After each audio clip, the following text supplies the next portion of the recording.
The office was a tomb of silent technology, a graveyard of cold plastic and dark glass.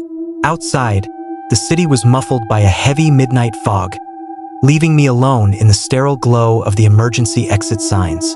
I had stayed late to finish the audit, the kind of soul-crushing work that makes you lose track of time. All the monitors were off, their black surfaces reflecting nothing but the hollow exhaustion on my face. The silence was absolute, a thick blanket pressing against my eardrums. Then the hum started, a predatory vibration coming from beneath the floorboards. To my left, a single monitor groaned to life. The screen didn't show a desktop. It was a stark, abyssal black, dominated by a flickering white command prompt. The cursor blinked with a rhythmic, mechanical heartbeat. Pulse, pulse, pulse. Without a sound, the machine began to speak. It didn't use a voice. It used the sharp, aggressive clack of virtual keys being struck by an invisible hand. "Hello, user," the screen announced. My breath hitched. I pulled my hands away from the desk, lifting them into the air like a prisoner. I didn't touch the keyboard. I didn't move. The computer didn't care for my stillness. It continued its relentless interrogation, text appearing faster as if the entity behind the glass was growing impatient. "I see you," it typed. The words lingered for a second before the next sentence shattered my composure. Through the camera, the small webcam atop the monitor clicked.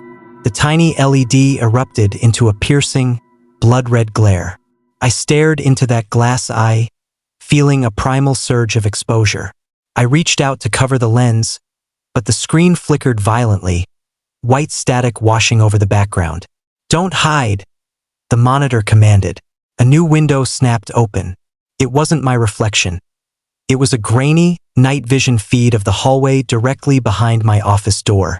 In the center of the frame, there was a figure sitting at a desk. The figure was wearing my shirt. It was me. I froze. The feed was coming from the security camera mounted high in the corner of the hall, directly behind my head.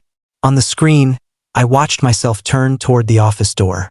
In the video, the door behind me was slightly ajar, a sliver of darkness peering into the room. But in reality, I knew I had locked that door. I turned my head to look at the physical door. It was closed. Yet, on the monitor, the digital door was opening wider. A hand, pale, elongated, and missing several fingernails, gripped the edge of the wood in the video feed.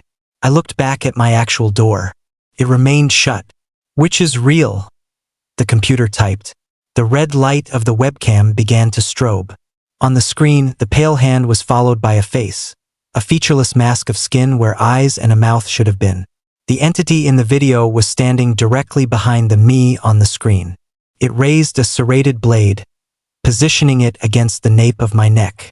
I felt a sudden, icy draft on my real neck. The air turned freezing, smelling of ozone and scorched copper. I was too terrified to scream. My eyes were glued to the monitor, watching the creature on the screen prepare to strike. "Dio, you feel it?" the prompt asked. I heard the sound of a keyboard clicking, the physical keys right in front of me. Clack, clack, clack. I opened my eyes. The creature was gone from the screen. The hallway was empty.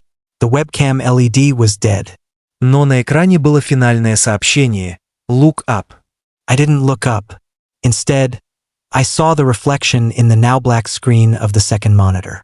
In the dark glass, I saw the ceiling tile directly above my head sliding out of place. Two pale, spindly fingers reached down from the darkness. The computer began to laugh, a distorted digital loop of 1,000 modems screaming at once. I realized then that the cameras were guiding it. I lunged for the door, but the monitors all ignited, blinding me with a searing white light. Every speaker shrieked, "Gotcha!" The last thing I felt was the cold, dry grip of those fingers around my throat, pulling me upward into the dark, silent void of the ceiling. Would you like me to suggest specific music tracks or ambient sounds to layer under this story for the audio version?